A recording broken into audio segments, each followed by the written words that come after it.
नमस्कार, जोहार झारखंड देख रहे हैं आप और मैं हूं आप सबके साथ अनूप। शुरुआत करते हैं खबरों की और सबसे पहले बात छेड़खानी, फायरिंग और बवाल की। गुमला के बरनों के पास गुमला रांची एनएच आज घंटों रण क्षेत्र में तब्दील रहा। अपराधियों के करतूत और पुलिस की कार्यशैली से नाराज ग्रामीणों ने न सिर्फ सड़क जाम किया बल्कि गाड़ियों में भी जमकर तोड़फोड़ की। इस दौरान 4 घंटे से ज्यादा वक्त तक एनएच पर वाहनों का परिचालन पूरी तरह से ठप रहा।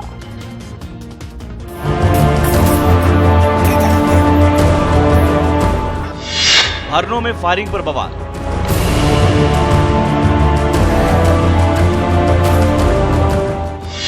सड़क जाम और हंगामा।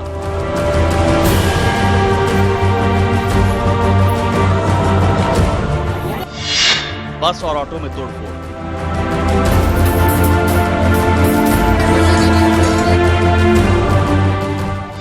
पुलिस की कार्यशैली पर सवाल।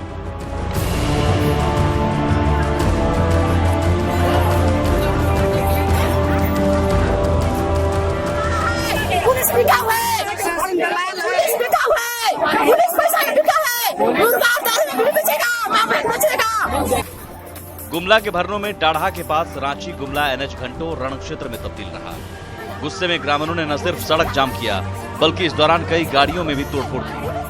दरअसल डोंबा में देर रात कर्मा पूजा के दौरान 2 युवकों ने लड़कियों के साथ छेड़खानी की थी। वहीं विरोध करने पर हथियार भी लहराए थे। इस दौरान ग्रामीणों ने युवक से पिस्टल और हथियार छीन ली और बंधक बनाकर पुलिस को सूचना दी। लेकिन ग्रामीणों का आरोप है कि घंटों बाद भी पुलिस मौके पर नहीं पहुंची। इस बीच आरोपी का साथी पवन साहू मौके पर पहुंचा और फायरिंग कर दोनों आरोपी को छुड़ाकर अपने साथ ले गया। बताया जाता है कि फायरिंग में गांव के एक युवक की जांघ में गोली लगी है। अपराधियों की करतूत और पुलिस की कार्यशैली से ग्रामीणों का गुस्सा भड़क गया और उन्होंने आरोपियों की गिरफ्तारी की मांग को लेकर डाढ़ा के पास एनएच को जाम कर दिया। इस दौरान गुस्साए लोगों ने न सिर्फ गाड़ियों में तोड़फोड़ की बल्कि मौके पर पहुंची पुलिस का भी विरोध किया। ग्रामीण आरोपियों की गिरफ्तारी के साथ पवन साहू का आर्म्स लाइसेंस रद्द करने की मांग कर रहे थे। ग्रामीणों का आरोप है कि लाइसेंसी हथियार के बल पर पवन साहू और उसके गुर्गे इलाके में गुंडागर्दी कर रहे हैं। ग्रामीणों ने बरनों पुलिस पर भी पवन साहू से मिले होने का आरोप लगाया। इस दौरान बसिया डीएसपी के अलावा सिसई और बरनों के पुलिस पदाधिकारियों ने लोगों को समझाने की कोशिश की, लेकिन लोगों का गुस्सा शांत होने का नाम नहीं ले रहा था। ऐसे में पुलिस ने लाठीचार्ज कर लोगों को खदेड़ दिया। लेकिन इस दौरान 4 घंटे से ज्यादा वक्त तक एनएच जाम रही, जिससे दोनों ओर वाहनों की लंबी कतार लग गई। पूरे मामले पर पुलिस का कोई भी अधिकारी कुछ बोलने को तैयार नहीं। सुशील कुमार सिंह, न्यूज़ 18, गुमला।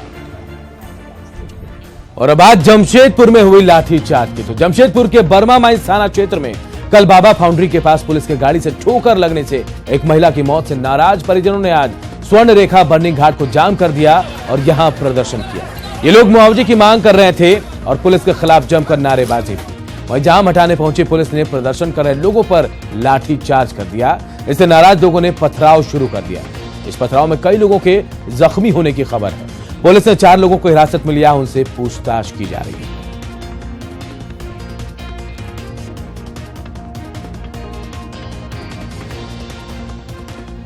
और धनबाद पुलिस ने एटीएम कार्ड क्लोन बनाकर लोगों के अकाउंट में सेंध लगाने वाले एक गिरोह का खुलासा किया है।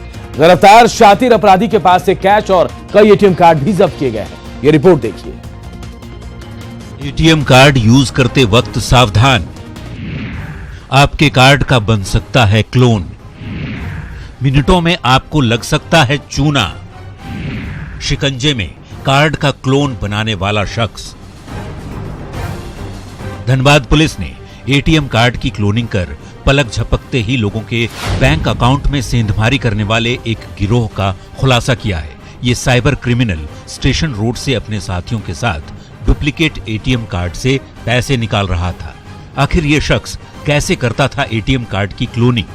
मशीन है, वो मशीन अपने पर्स के नीचे रखता है और वो एटीएम में पब्लिक रहते हैं, पब्लिक के पीछे ही रहते हैं और जाते हैं। और वो तो पब्लिक का काम नहीं करता, एटीएम काम नहीं करता, रीड नहीं करता, तो वो मांग लेते हैं कि अंकल नहीं हो रहा, ये कर देते हैं, तो वो दे देते हैं किले। और वो क्या करते हैं, घुसाते हैं, कार्ड रीड कर देता है और वो अपना रख के अपना सब प्रोसेस बता देता है कि ऐसे ऐसे कर रहे हैं और बोलता है पिन डाली। पिन डालने के करने में वो 2 बार कार्ड रगड़ लेता है अपने पास और मशीन पॉकेट में डाल देता है और बस, और वो पिन देख लेता और उनका पैसा निकाल देता। करीब 20,000 रुपए में ऑनलाइन शॉपिंग साइट से एक स्कीमर खरीदकर ये गिरोह लोगों को लाखों का चूना लगाता था। फिलहाल इस गिरोह का सरगना संजय चौहान और उसके 5 और साथी फरार हैं। गिरफ्तार अपराधी के पास से 45,000 रुपए कैश और दर्जन भर एटीएम कार्ड और अन्य दस्तावेज जब्त हुए हैं। लोग रात के 12 बजे ज्यादा ऑपरेशन एटीएम पैसा निकालते हैं, इसलिए कि रात में जो है ना 12 बजे और फिर 1 बजे, तो करीब 12 बजे के बाद जो है ना 40,000 और 12 बजे के पहले 40,000। एक दिन में 1 घंटा 15 मिनट के अंदर में ही 80,000 रुपया निकाल लिया। एटीएम कार्ड से धोखाधड़ी का ये मामला कोई नया नहीं है, लेकिन अगली बार जब आप एटीएम जाएं तो मदद के नाम पर अगर कोई अनजान शख्स आपका एटीएम कार्ड मांगे तो सचेत रहें, क्योंकि हो सकता है वो शख्स भी आपको चूना लगाने के लिए कार्ड स्कैनर से लैस हो और आपकी गलती का इंतजार कर रहा हो। अभिषेक कुमार, न्यूज़ 18, धनबाद। और दुनिया की सबसे बड़ी स्वास्थ्य बीमा योजना आयुष्मान भारत की शुरुआत 23 सितंबर को होगी। झारखंड की धरती से पीएम मोदी योजना को लॉन्च करेंगे, जिसके तहत राज्य के 57 लाख परिवारों को लाभ मिलेगा। इसको लेकर नेशनल इंश्योरेंस कंपनी के साथ रघुवर दास की सरकार ने एमओयू भी किया है। एक रिपोर्ट देखिए। दुनिया की सबसे बड़ी स्वास्थ्य बीमा योजना झारखंड से आयुष्मान भारत की शुरुआत 23 सितंबर को पीएम मोदी करेंगे शुरुआत। 57 लाख परिवारों को मिलेगा योजना का लाभ।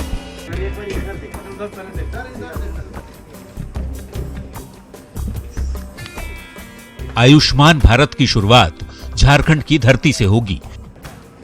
23 सितंबर को प्रधानमंत्री मोदी राज्य और देश की जनता को इसकी सौगात देने जा रहे हैं।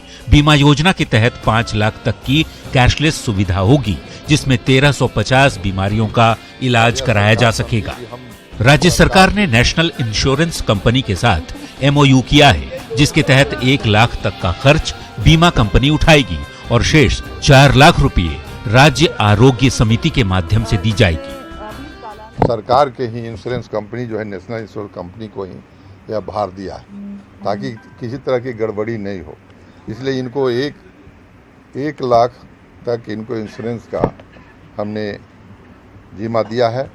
बाकी ये जो हमारा जो है झारखंड राज्य आरोग्य समिति को 4 लाख रुपया का जिम्मा दिया गया है। सभी जो हमारे district hospital, sub division level के हॉस्पिटल्स और सीएचसी लेवल के हॉस्पिटल्स, इन सभी को हम लोगों ने अनिवार्य रूप से एम्पैनल किया है। इसके साथ साथ जो प्राइवेट हॉस्पिटल्स हैं, मैं बताना चाहूँगी कि जो हमारी पूर्व की इसकी योजना थी RSBY, उसमें प्राइवेट हॉस्पिटल्स मात्र 210 हुए थे, जबकि इस बार हम लोगों के पास अब तक जो पिटिशन सबमिशंस आए हैं वो करीब 338 का आया है।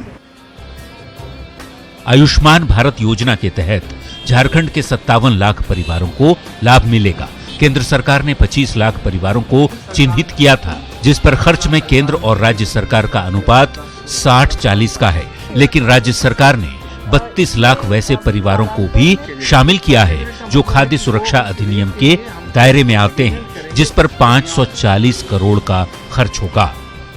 जो प्रधानमंत्री जन आरोग्य योजना के स्तर की जो लाभ है, वो राशन कार्ड धारी यानी राशन कार्ड राष्ट्रीय खाद्य सुरक्षा अधिनियम से आच्छादित जितने भी परिवार हैं, उन सभी को प्रधानमंत्री जन आरोग्य योजना के स्तर का लाभ मिलेगा, सेम सूचीबद्ध अस्पतालों से और सेम प्रोसीजर्स के लिए। लगभग 1350 तरह की जो बीमारियां हैं, जिसमें लगभग सारी बीमारियां कवर हो जाती है, सर्जिकल और सारे प्रोसेसेस।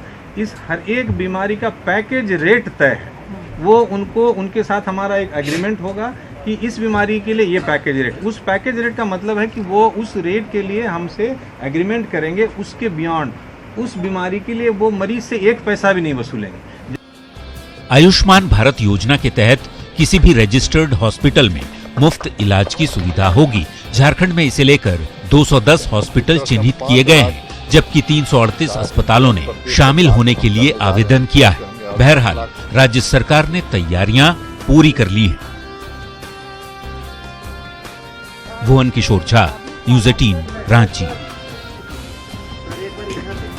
तो 23 सितंबर को प्रधानमंत्री नरेंद्र मोदी सबसे बड़ी हेल्थ स्कीम आयुष्मान भारत योजना की शुरुआत करेंगे। इसको लेकर रांची के प्रभात तारा मैदान में तैयारी भी की जा रही है। मुख्यमंत्री रघुवर दास ने प्रभात तारा मैदान में जाकर तैयारियों का जायजा लिया और अधिकारियों को कई सुझाव भी दिए हैं। मुख्यमंत्री के साथ मुख्य सचिव सुधीर त्रिपाठी, गृह सचिव SKG राहटी और DC के साथ साथ SSP भी मौजूद थे।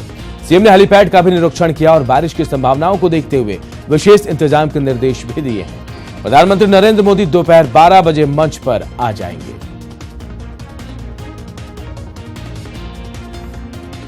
आयुष्मान भारत योजना को लेकर बीजेपी के प्रदेश अध्यक्ष लक्ष्मण गिलुआ ने कहा, झारखंड के लोग काफी खुशनसीब हैं कि भगवान बिरसा मुंडा की धरती से दुनिया की सबसे बड़ी हेल्थ स्कीम की शुरुआत हो रही है। इस योजना के शुरू होने से गरीबों के इलाज की चिंता अब सरकार की हो जाएगी।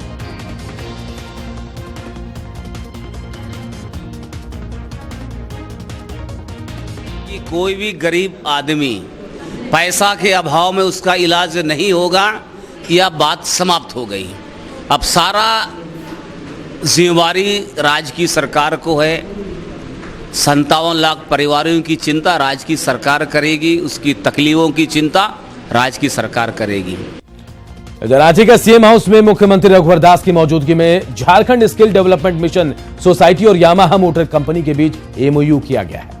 इसके तहत यामाहा कंपनी झारखंड के ITI से हर साल 400 छात्रों का चयन करेगी। उन्हें 5 साल तक ऑन जॉब ट्रेनिंग दी जाएगी और इसके जरिए झारखंड के ITI छात्र बेहतर कंपनियों में काम करने लायक बन सकेंगे।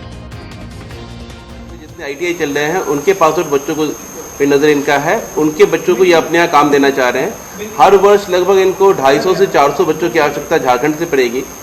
इस साल से ये लोग स्टार्ट करेंगे और फिर हमारे बच्चे किस हिसाब से काम करते हैं, कैसा परफॉर्म करते हैं, उसके हिसाब से संख्या घटाई या बढ़ाई भी जा सकती है। तो एक हमारे राज्य के ITI के बच्चों के लिए बहुत अच्छा अपॉर्चुनिटी है, जहाँ पे उनको एक बड़े रेप्यूटेड फॉर्म में अच्छी जगह काम करने का मौका मिलेगा। हमारा सिलेक्शन उनकी परफॉर्मेंस पे डिपेंडेंट है सारा चीज। अभी हम कोई जॉब गारंटी नहीं दे रहे, हम नेशनल स्किल डेवलपमेंट मिशन के तहत ले रहे हैं, लोगों को एम्प्लॉयबल बना रहे हैं। क्योंकि आज जो ऑटोमेशन ऑटोमोबाइल्स में हो गया है और जो ITI की पढ़ाई है उसमें गैप है, तो वो बच्चे जा करके उस लायक हो जाते हैं। उसके बाद हमारे पास जिस हब में जाएंगे वहाँ होंडा भी है, सैमसंग है, न्यू हॉलैंड है, तो कहीं ना कहीं उनके पास सब स्किल आ गया, वो कहीं जॉब उनको आसानी। उधर खूंटी में नक्सलियों के खिलाफ सुरक्षा बलों को बड़ी कामयाबी मिली है। CRPF, SSB और जिला पुलिस की संयुक्त छापेमारी में 2 हार्डकोर नक्सलियों को गिरफ्तार किया गया है। इन दोनों की गिरफ्तारी सैको थाना क्षेत्र के कूड़ापुर्ती जंगल से हुई है। गिरफ्तार नक्सली अजय लोहरा और डोलका और सुखराम मुंडा और तोरछा के पास से पुलिस ने कई हथियार भी बरामद किए। अजय लोहरा ने पिछले दिनों नक्सली वारदात के दौरान ट्रैक्टर चालक को जिंदा जलाकर मार डाला था। पूछताछ में दोनों नक्सलियों ने कई और हत्याकांड और दूसरे वारदातों में अपनी संलिप्तता भी स्वीकार की है। वह बहुचर्चित अड़ा घाटी में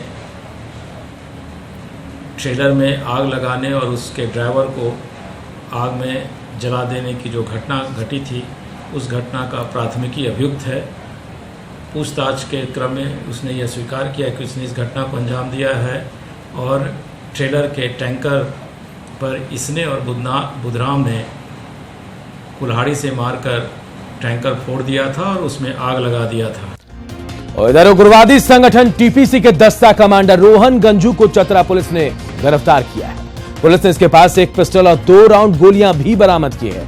टंडवा के SDPO ने बताया कि रोहन गंजू पर हत्या, अपहरण, लेवी वसूलने के कई मामले दर्ज हैं। पुलिस को काफी लंबे अरसे से रोहन गंजू की तलाश थी।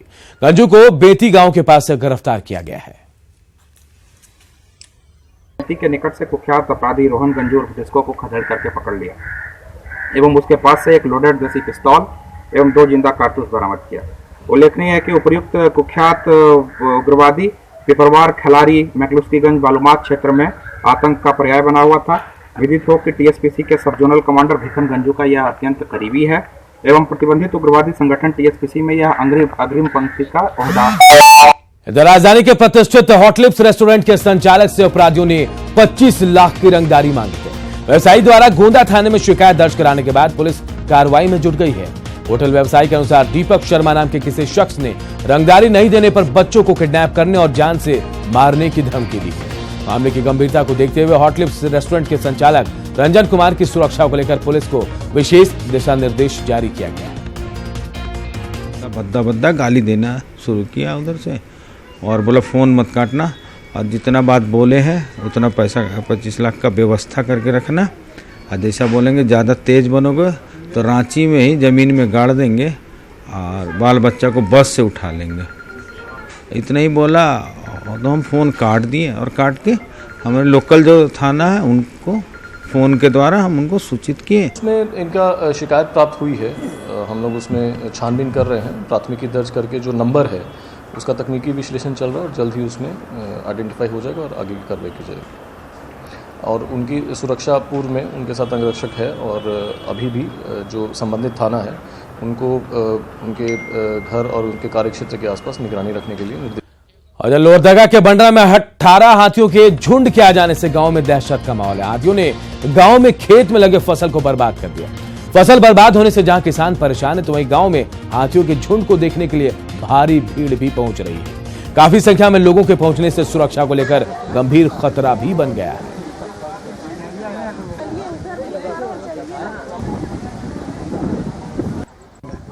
सुरक्षा का यहाँ पर कोई इंतजाम नहीं है। कोई भी ग्रामीण समझ नहीं पा रहे हैं कि अगर हाथी अगर भड़क जाएगा। आप देख रहे हैं पीछे 18 हाथियों की संख्या है जिसमें 3 बच्चे हैं। ये 4-5 दिनों से इधर घूम रहे हैं। कल इनको कुड़ू जंगल से इधर अभी कचमची इलाके में लाया गया है। आगे इनके कॉरिडोर के हिसाब से जैसा इनका रास्ता है के हिसाब से इनको आगे का रास्ता दिया जाएगा ताकि अपने परिवार के साथ अपने। केंद्रीय कोयला एवं ऊर्जा मंत्री पीयूष गोयल कल धनबाद दौरे पर आएंगे, जहां वो दोनों मंत्रालयों से जुड़े विभिन्न मामलों के अलावा चंद्रपुरा धनबाद रेल लाइन एक भविष्य और वैकल्पिक मार्ग पर विस्तार से चर्चा भी करेंगे। पीयूष गोयल बरवा अड्डा हवाई अड्डे पर ही कोल कंपनियों के प्रमुखों के साथ समीक्षा बैठक भी करेंगे। इसके बाद वो झरिया में आग प्रभावित क्षेत्र नॉर्थ और साउथ तीसरा प्रोजेक्ट का दौरा भी करेंगे और समस्याओं पर चर्चा करेंगे। बीसीसीएल को मुनाफे में लाने की योजना का पावर प्रेजेंटेशन भी किया जाएगा। पिछले दिनों दिल्ली में मुख्यमंत्री रघुवर दास ने पीयूष गोयल के साथ चर्चा की थी, जिसमें डीसी रेल लाइन पर भी चर्चा हुई थी। उम्मीद जताई जा रही है कि डीसी रेल लाइन पर कोई ठोस फैसला लिया जा सकता है। वैसे जब तक डीजीएमएस सुरक्षा को लेकर अनुमति नहीं देता है, मौजूदा लाइन पर ट्रेन चलाना संभव नहीं है। कृषि एवं सहकारिता मंत्री रणधीर सिंह ने अपने विधानसभा क्षेत्र में दोंदिया गांव में करीब 1.5 किलोमीटर लंबी सड़क का शिलान्यास किया। राज्य संपोषित योजना अंतर्गत स्वीकृत सड़क का निर्माण पर करीब 90 लाख रुपए का खर्च होगा। सड़क के शिलान्यास के बाद रणधीर सिंह ने कहा कि इस गांव को मुख्य सड़क से जोड़ने की मांग काफी पुरानी थी। हमने जो वादा किया था वो जनता के साथ वादा पूरा किया। आज पीडब्ल्यूडी पथ से ढोड़िया तक का रोड बनाने का 1.5 किलोमीटर लगभग रोड का स्वीकृति हमने दिलाकर आगे विभाग से आज का विधिवत से शिलान्यास किया और ये रोड काफी अच्छा बनेगी और यहाँ के लोगों को सीधे यहाँ के गाँव के ढोड़िया गाँव के लोग सीधे मुख्य पीडब्ल्यूडी। और बिहार झारखंड में अपराध का पर्याय रहे राजन बिन उर्फ राजन चौधरी की मौत हो गई। कुख्यात राजन बिन की मौत की खबर से दियारा के ग्रामीणों में खुशी है। उसके आतंक से हर वक्त ग्रामीण सहमे रहते थे। देर रात को आकर भी वो ग्रामीणों के साथ दुर्व्यवहार करता था। इसको लेकर साहेबगंज के एसपी ने लोगों की सुरक्षा को लेकर पुलिस पिकेट की स्थापना भी की थी।